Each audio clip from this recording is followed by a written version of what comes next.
incendiário comigo aqui. Eu preciso de pelo menos 40 incendiários hoje. Eu não sei se você reparou, mas a gente expandiu a igreja e a gente já tá full house. Já tem gente lá na arquibancada no final. Então a gente precisa aumentar o número de incendiários para equilibrar aqui com o número de visitantes, ok? Você tá comigo? Bom, hoje eu não vou trazer um sermão. Eu quero trazer só uma reflexão, porque a gente vai ter um momento ainda com... Obrigado pelo ar, glória a Deus por isso.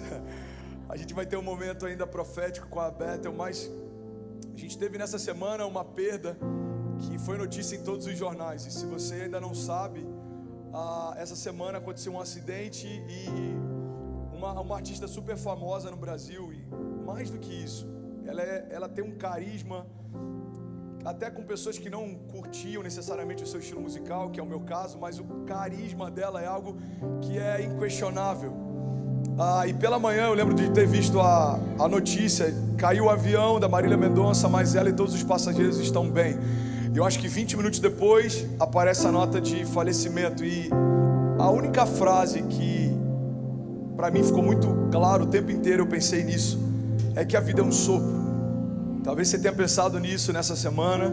Talvez você tenha lido alguém que falou sobre isso essa semana. E se você não teve essa oportunidade, eu quero, através da reflexão de hoje, gerar essa oportunidade da gente refletir. A vida é um sopro. Você pode declarar isso comigo? Diga: a vida é um sopro. Isso não é um pensamento negativo ou vitimista. Não é um sentimento de se sentir menor do que realmente somos. É só uma forma da gente refletir o quão limitado é a nossa matéria. E isso faz com que a gente perceba o quão poderoso é a eternidade. Eu queria te pedir, em nome de Jesus, a não se distrair, olhar para cá. Eu queria pedir para que nenhum voluntário se mova, porque todas as vezes que a palavra é liberada, só existem dois caminhos. Não tem neutralidade no reino. Quando a palavra é liberada, ou ela traz juízo, ou ela traz salvação. E eu quero construir com você uma ponte para a eternidade. Tem pessoas que vão acessar a eternidade hoje através de uma rendição total a Jesus. Você está comigo? É para isso que Deus chamou a gente. É para isso que Ele estabeleceu a igreja. É uma agência do céu na terra. É como alguém que libera bilhete para a eternidade. A diferença é que você não precisa pagar por ele. Jesus já pagou. Já está pago, amém? Então tem uma passagem que está em Tiago 4,14. Diz assim: vocês não sabem o que acontecerá amanhã. O que é a sua vida? Vocês são como a neblina que aparece por um pouco e depois se dissipa. E eu lembro que essa passagem me marcou porque eu li num livro de alguém que foi um dos mestres que ajudou a construir a minha cosmovisão, os meus fundamentos da fé, que é o pastor Drummond Lacerda. Tem um livro dele que ele fala exatamente sobre isso. A vida é como um homem que acorda pela manhã, olha pela janela, tem serração lá fora, ele vai para a cozinha, prepara um café, e quando ele volta, a neblina já se foi. Essa é a duração da nossa história comparada com a eternidade de Deus. É um sopro, passa muito rápido. E eu queria de verdade que você deixasse essa palavra construir algo em você. Pastor, você não acha que vai ficar muito down? Não, down é alguém que poderia ter ouvido falar sobre a eternidade. Através da minha vida, não ouvi, porque a gente usou o púlpito para qualquer outra coisa. Isso é down. A gente está exercitando aqui, manifestando o ministério da reconciliação. A Bíblia diz: fomos reconectados com Deus através do sacrifício físico de Jesus. Mas não só isso, recebemos também o ministério da reconciliação, através do qual Deus nos convida agora para sermos canais para a eternidade. Você é uma ponte que leva pessoas para a eternidade. Sabe, sacerdote, se eu não me engano, no latim, na sua origem, significa pontífice. Pontífice nada mais é do que construtor de pontes. Todo sacerdote tem o ofício de construir pontes. Nós somos, depois da nova aliança, estabelecidos como reis e como sacerdotes. Nós governamos na terra e nós apontamos para o céu. Nós governamos na terra e nós levamos pessoas para os céus. Esse é o ministério que Deus confiou para você. Você é um construtor de pontes. Quando você abre a sua boca e fala de Jesus para alguém e essa pessoa é tocada pela vida de Deus, você construiu uma ponte conectando essa família com a eternidade. Você está comigo? E é sobre isso que eu quero falar nessa manhã. A vida é um sopro, irmão. A vida é um sopro. Alguns momentos que a Zinha já até me questionou por falar tanto isso. Amor, você não acha que você fala demais sobre isso, sobre a experiência de quase morte, repensar e tratar todos os dias como se fossem os últimos? Mas cada dia mais, em especial nesses últimos 2 anos que estão sendo insanos, eu nunca vi a gente perder tanta gente especial como nesses 2 anos. Pessoas da família, pessoas próximas, pessoas que são referências para a nossa geração. 2019, 2020 e agora o finalzinho de 2021 é uma janela na história da nossa geração que precisa ser levada em consideração. Eu sempre penso nessa perspectiva, irmão. Como eu não sei quando vai ser o último dia, eu preciso tratar todos eles como se fosse a última vez, porque um dia eu vou acertar. Para pensar. Quem estava no último show da Marília Mendonça não tinha ideia que aquele seria o último show. Para pensar. Ela não tinha ideia que aquele seria o último show. E a pergunta que eu sempre me faço quando eu vou pregar a palavra em especial é: se eu soubesse quando seria a minha última mensagem, o quanto eu me entregaria nela? Então, como eu não sei, eu preciso me entregar como se fosse a última vez, todas as vezes. Se aquela fosse a última vez, quão diferente seriam alguns abraços que a produção daria nela? Quão diferente seria o público cantando as músicas junto com ela? Agora vamos trazer isso para a nossa realidade. Se Deus deixasse a gente saber quando é a última vez, como seria a tua adoração no último culto? Como seria a tua entrega no último culto? Como seria a nossa generosidade no último culto? Para onde eu vou, o saldo da minha conta não interfere. Então deixa eu gerar frutos que vão frutificar na eternidade. Deixa eu semear na vida de famílias que mesmo quando eu não estiver aqui, vão estar sendo tocadas por algo que eu ajudei a construir com Deus. Como seria o nosso louvor se fosse o último louvor? Alguém recebe isso? A vida é um sopro, irmão. Mas isso não tem que ser uma frase no Instagram quando alguém famoso morre. Isso tem que ser uma conduta de jornada, principalmente na nossa relação com Deus. A vida é um sopro. Pastor, eu estava aqui ontem, vou descansar pela manhã. É pecado? É claro que não. Descansa, faz o que você quiser. Mas se você entende que uma conferência profética pode liberar algo diferente, não perde essa oportunidade. Eu brinquei com o irmão ontem. Ele falou: pastorzão, vou chegar cansado em casa, não sei se eu consigo vir de manhã. Eu falei: quando você está em viagem, como é que você faz?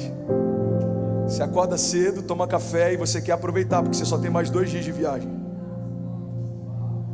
Eu lembro quando eu vinha para a América, quando eu vinha a primeira vez, eu estou com 33, acho que eu vim com, 28 anos, a minha primeira vez aqui. E aí acabava o dia, não tinha mais nada, restaurante fechado, não tinha atividade. Eu lembro que a gente falava: e aí, vamos fazer o quê? Vamos para o Walmart, que é 24 horas. Vamos competir com aqueles carrinhos elétricos. A gente competia nos corredores, a gente jogava basquete lá na sexta. A gente se fantasiava com as fantasias do Walmart. A gente queria aproveitar cada minuto. Por quê? Porque daqui a 3 dias a gente embarca de volta. Porque daqui a 2 dias a gente embarca de volta. Agora em algum momento a gente vai embarcar de volta. Eu lembro que eu preguei semana passada, irmão. Semana passada eu falei, olha que incrível isso. Eu falei: gente, é incrível quando Deus cura. O que a gente não pode esquecer é que a cura, mesmo sendo poderosa, ela é limitada. Porque Deus curou meu coração há 5 anos atrás, mas em algum momento, algum dia, Ele vai parar de bater. Chegou a minha vez. Pode ser daqui a 60 anos, daqui a 20 anos, daqui a 2 anos, eu não sei. Mas algum dia Ele vai parar de bater. Então guarda isso. A cura que toca o físico é poderosa para testificar, edificar, apontar, revelar, manifestar. Mas a salvação continua sendo o maior milagre liberado por Deus debaixo dos céus e sobre a face da terra. Porque o meu corpo vai morrer um dia, mas o meu espírito, estando em Deus, permanece com Ele para sempre. É por isso que a gente foi chamado, irmão. Anunciar o ano aceitável do Senhor, o ano em que cativos serão libertos, enfermos serão curados e filhos voltam para a casa do Pai.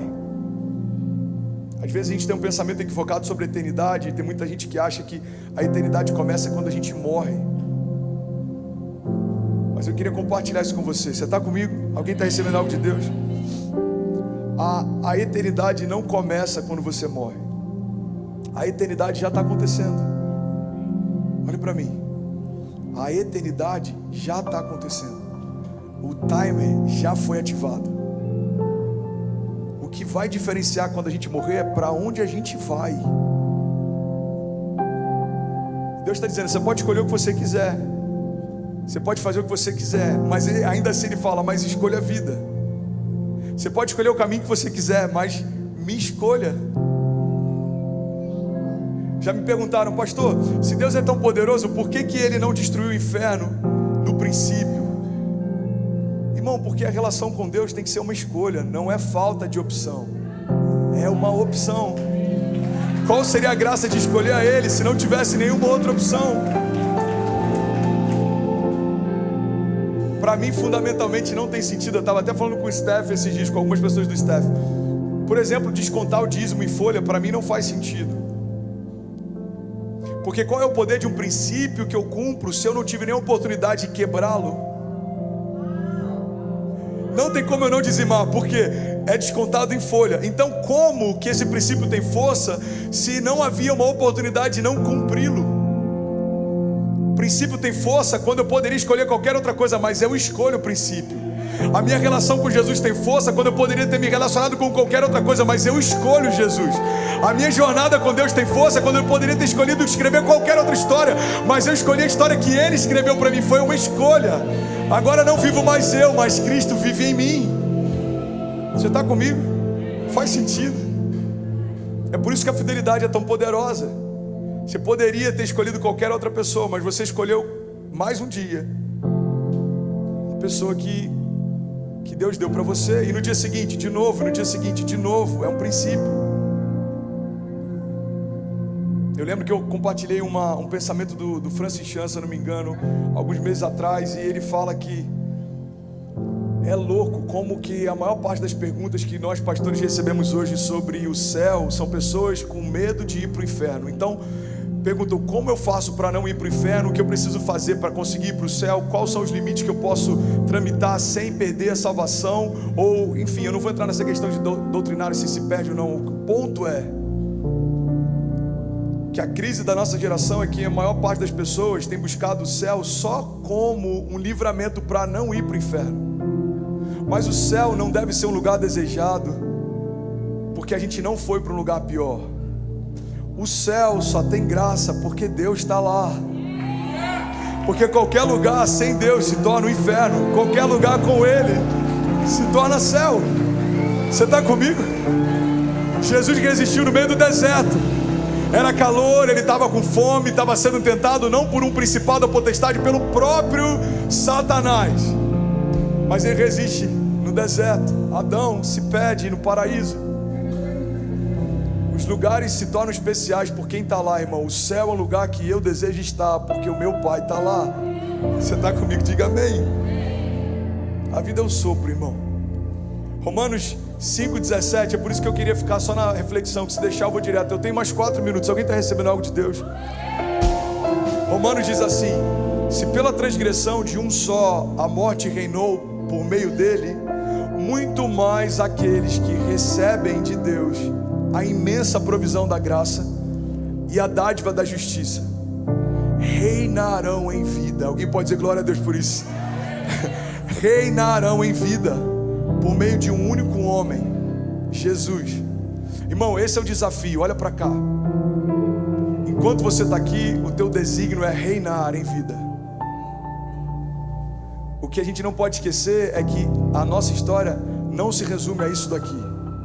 Esse é o desafio. Olhar para a terra a ponto de governar nos dias atuais, olhar para os céus a ponto de saber que lá é o meu destino final. Quando eu estou em um dos extremos, eu só estou esperando que Jesus venha, Maranata, a hora vem, e eu não quero exercer o meu ministério, o meu chamado, reconciliar filhos. É como alguém que não toca naquilo que está morto por medo de se contaminar. A igreja por muito tempo foi assim. Você não pode ir nesses lugares, você não pode falar com essas pessoas, você não pode, irmão. Como ouvirão se não há quem pregue? A igreja tem que estar lá. Não faz sentido a gente receber a salvação, se trancar em casa e falar: eu só estou esperando Jesus chegar, volta logo Jesus. Não, calma. Até que Ele chegue, governe. Até que Ele venha, Reconecte, filhos, com Ele, até que Ele venha. Exerça o teu chamado, o teu ministério, frutifique. Agora, o outro extremo é a gente só focar nas coisas da terra. Tem igrejas que a sua teologia só é focada naquilo que Deus pode dar para você nesse tempo. São campanhas de prosperidade, campanhas de mover financeiro, campanhas de cura física. Pastor, mas isso não é de Deus? É de Deus, mas Deus não se resume a isso. Se eu olho para Deus como um canal que só cura, eu trato Ele com a mesma autoridade que eu trato qualquer remédio que funciona. Se a minha relação com Deus é pautada só em provisão financeira, eu olho para Ele como qualquer empréstimo disponível no banco. Irmão, Deus não é só aquele que cura, Deus não é só aquele que provê, Deus não é só aquele que me guarda, Deus não é só essas coisas. Antes de todas as coisas, Ele é aquele que se entregou por mim. Aquela coroa era minha, aquela cruz era minha, e porque a minha maldição foi sobre Ele, a bênção dele veio sobre mim. Então eu tenho acesso à provisão porque antes eu fui salvo. Eu tenho acesso à cura porque antes eu fui salvo. Eu tenho acesso à liberdade porque antes eu fui salvo. Eu tenho acesso à paternidade porque antes eu fui salvo. Eu tenho acesso ao reino porque antes eu fui salvo. Irmão, o maior milagre do evangelho é um escravo se tornar filho. Não é alguém pobre se tornar empresário. Não é alguém pobre se tornar empresário. Eu tinha 10 empresas, fali e Deus restaurou. Eu tinha 2 negócios, agora é uma multinacional. Isso é bom, mas uma teologia pautada em coisas da terra nos faz esquecer dos céus. Esqueceram de falar do céu, irmão. Então guarda isso, declara isso comigo. Diga, eu fui destinado a reinar. Diga, eu vou reinar na terra, mas os meus olhos estão firmados nos céus.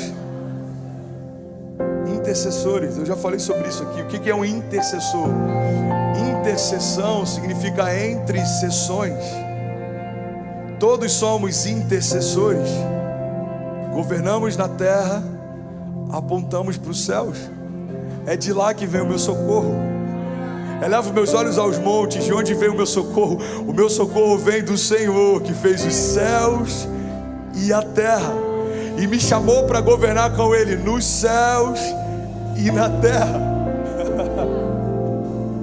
Filipenses 3:20, eu estou finalizando e o music pode subir. Diz assim: a nossa cidadania, porém, está nos céus, de onde esperamos ansiosamente um Salvador, o Senhor Jesus Cristo, pelo poder que o capacita a colocar todas as coisas debaixo do seu domínio.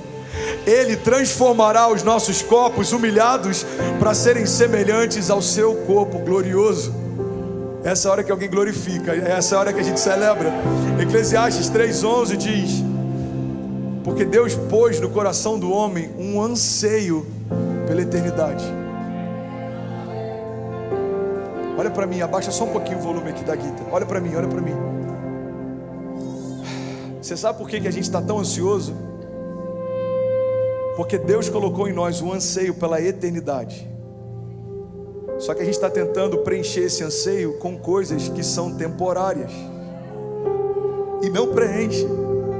E a gente não entende porque está cada vez mais ansioso, porque a gente continua tentando se alimentar com coisas que não suprem a fome que a gente tem. A fome que a gente tem é fome de Deus.